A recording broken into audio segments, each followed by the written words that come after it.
मैंने आज ही सुबह अपने ब्लॉग पर एक आर्टिकल शेयर किया, 2 आर्टिकल। सुबह का जो मेरा वीडियो ब्लॉग था, मैं भी पीके कह करके मैंने जो वीडियो बनाया, वो वीडियो उसके साथ अंगराज तिमल सिन्हा का एक इंटरव्यू आया है कांतिपुर में। तो अंगराज तिमल सिन्हा मेरी पुरानी कहानी है। मैं हाई स्कूल और कॉलेज के बीच में सानेपा में रह रहा था। तो मेरा हाई स्कूल क्लासमेट एक लोकराजगिरी का वो सुदूर पश्चिम तरफ से, तो अंगराज उनके दोस्त, मेरे दोस्त लोकराज के दोस्त। तो जब मैं हाई स्कूल पढ़ रहा था, तभी स्कूल पर भी जब वो लोकराज से मिलने आए थे, तो मेरी शायद 1-2 बार मुलाकात हुई थी। और जब मैं स्कूल से निकला तो लोकराज, संजोग से लोकराज भी वहाँ कुपंडोल में रह रहा था, तो मेरा क्लासमेट था। तो अंगराज लोकराज के दोस्त, तो मेरे को 1-2 बार, हम पैदल चल रहे हैं कुपंडोल में, सानेपा रास्ते पर 1-2 बार मिल गए थे वो अंगराज।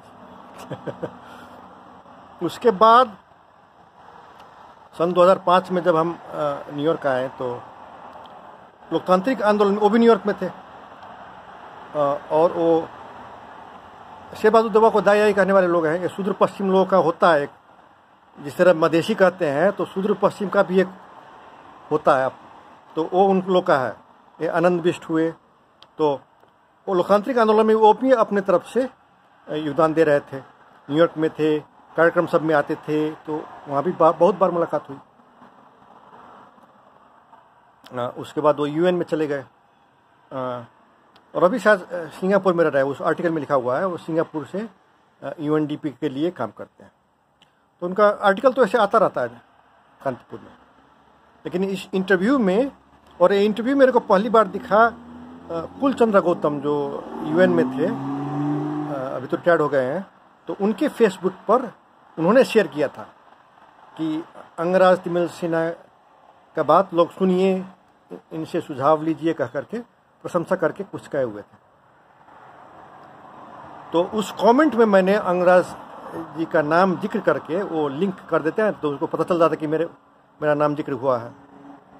तो मैंने कहा, अंगराज जी, आप जो अपने इंटरव्यू में जो कर रहे हैं, जो समस्या है, जो ये समस्या वो समस्या, सभी राजनीतिक समस्याओं का समाधान सीके राउत के नेतृत्व में जो जनमत पार्टी आ रही है, वो तो झंडू बाम की तरह है। तो आपको वो बात दिखाई क्यों नहीं दे रहा? आपका वो एथनिक प्रेजुडिस तो नहीं है? Is it a crime of omission कहकर मैंने वो कमेंट किया था वहीं कुल गौतम के फेसबुक पेज पर, और उनका नाम भी लिंक कर दिया था ताकि उनको मालूम हो कि मैं कुछ बोल रहा हूँ उनके बारे में। तो वो भी पीएचडी है सीके राउत की तरह। तो मेरे कहने का मतलब है, अब जो हुआ सो हुआ, लेकिन अब अगर आर्थिक क्रांति के मुद्दा पर, और आर्थिक क्रांति के लिए जो बेसिक राजनीतिक काम है वो तो करना ही पड़ेगा।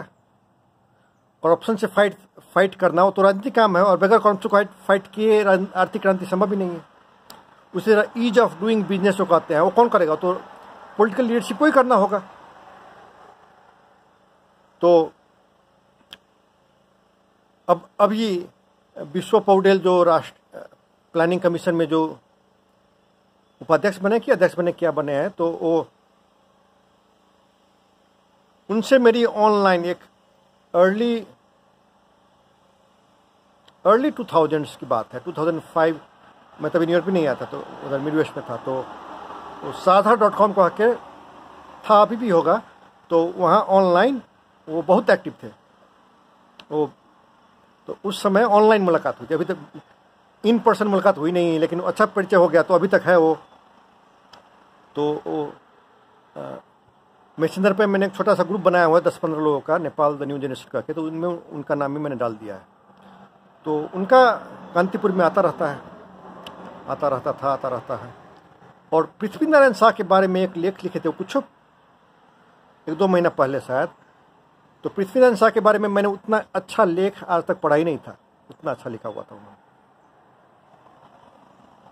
वो हुए एक उसी ग्रुप में एक आशुतोष तिवारी हैं। तो Ashutosh Harvard graduate, Saint Xavier से पढ़े, और पहली बार मैं हाई स्कूल से निकल गया था और कॉलेज नहीं आया था, मैं यूएस नहीं आया था, तो आशुतोष ने मेरे को संपर्क किया।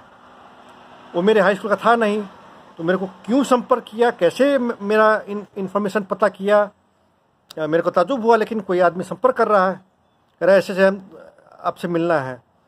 तो मैं कहा ठीक है भाई, मिलते हैं, क्या हर्जा है। तो जिस जगह मिलना तय हुआ था, रानी पोखरी के साइड में एक रेस्टोरेंट था, तो वहाँ मुझे चलो बैठ के चाय पीते। तो वो साइकिल, वो तरकारी बेचने वाले का जो साइकिल होता है, वो टिपिकल इंडियन साइकिल, वो साइकिल चढ़ के आए थे। मेरे को अभी तक याद है।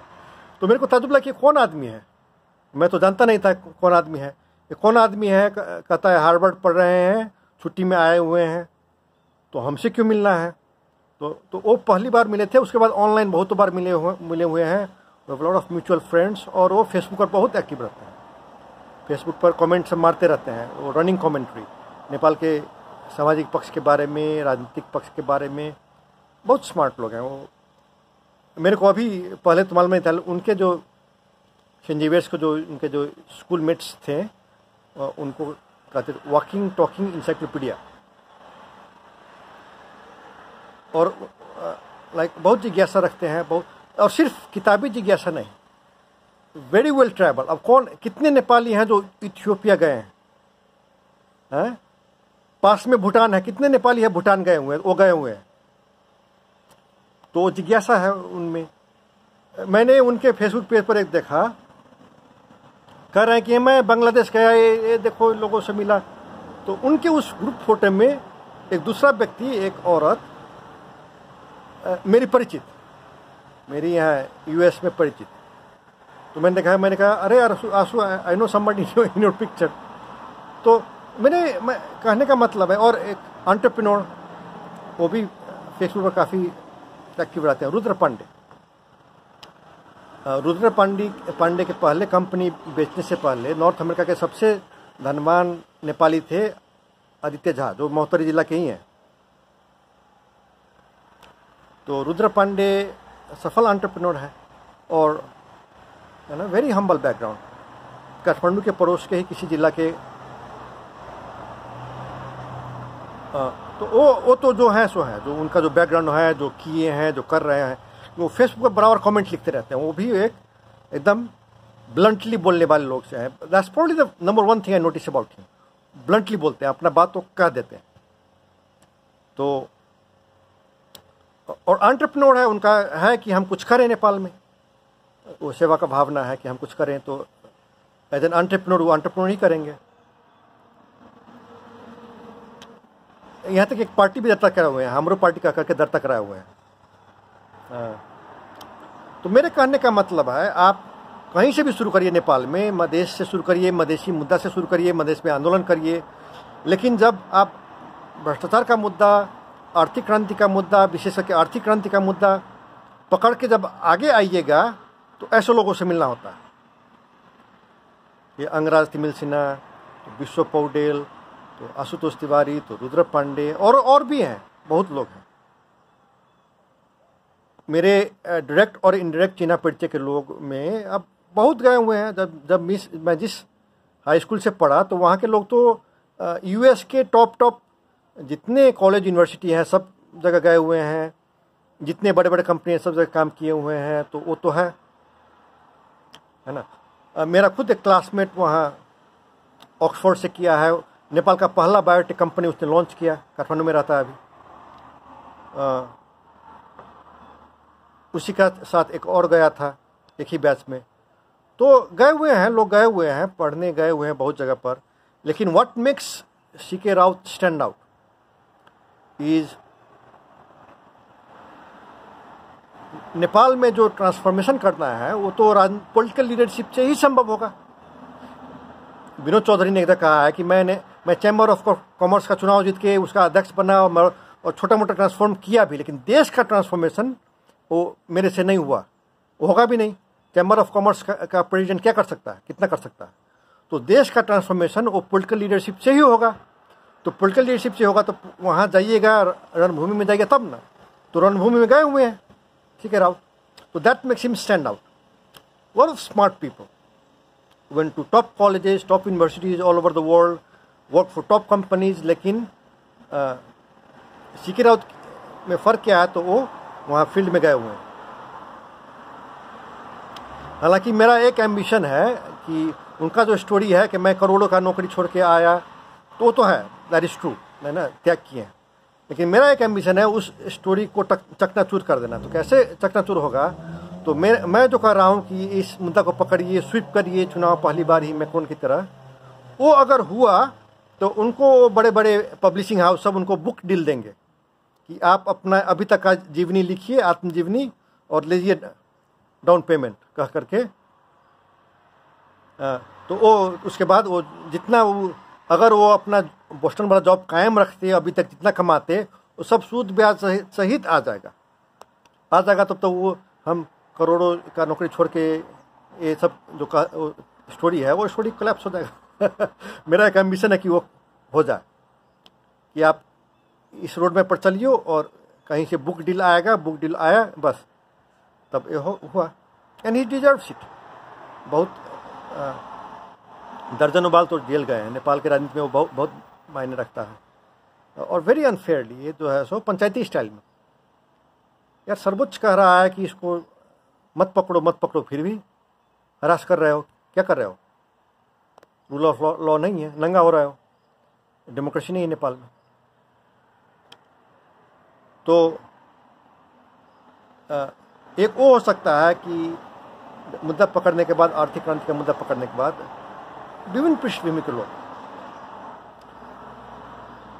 बाउन क्षेत्री से लेकर विभिन्न जनजाति लोग हो, सब लोग उस पर एक हो सकते हैं।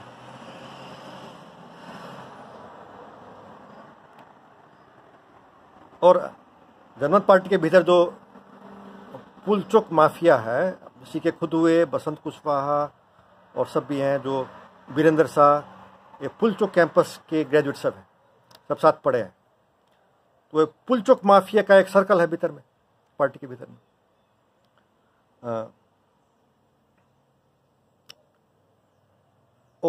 हमको लगता है अब्दुल खान वो ऑर्गेनिकली आए हैं। वो जब सीके न्यूज़ में आने लगे तो लोग जुड़े ना विभिन्न जगह से, तो वो ग्रास रूट से वो आने वाले में अब्दुल खान शायद है, मेरे को तो I am guessing.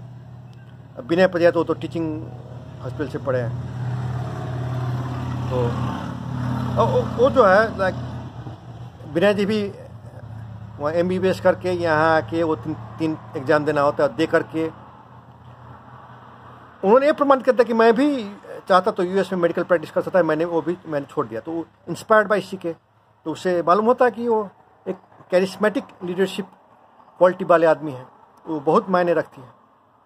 Track record तो बन गया है ना, ऐसे ऐसे जो टीम बन चुका है, कितना सा टीम बना है, तो वो तो ट्रैक रिकॉर्ड हुआ। महाधिवेशन किए हैं, संगठन निर्माण किए हैं, तो वो तो ऑलरेडी डन, ट्रैक रिकॉर्ड बन चुका है। उसके आधार पर भी आप प्रोजेक्ट कर सकते हैं कि ये जो कर रही, ये करेंगे, वो करने की बहुत संभावना है।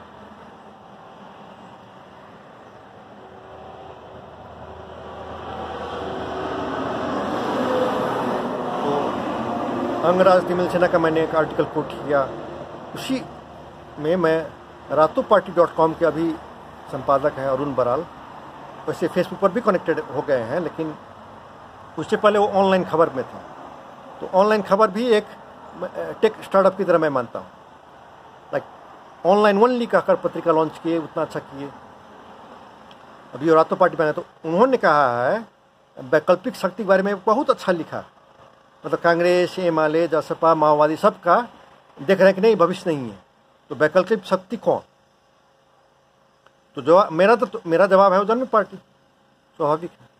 तो वो भी बहुत अच्छा। तो उस अंगराज तिमिल सेना का वो अंतर्वार्ता और अरुण बराल का मैंने वो आर्टिकल, और मैं भी PK कहकर मैंने वीडियो ब्लॉग किया था सुबह में, उसका वो एक, और उसके बॉटम में धीरज कुमार जी ने मेरे से प्राइवेटली 1-to-1 शेयर किया था प्रशांत किशोर के बारे में, कोई BBC में आया था, BBC हिंदी में, तो वो YouTube वीडियो शेयर किया था, तो वो भी मैंने नीचे डाल दिया है। और नीचे क्रेडिट भी दिया है कि भाया DK धीरज कुमार,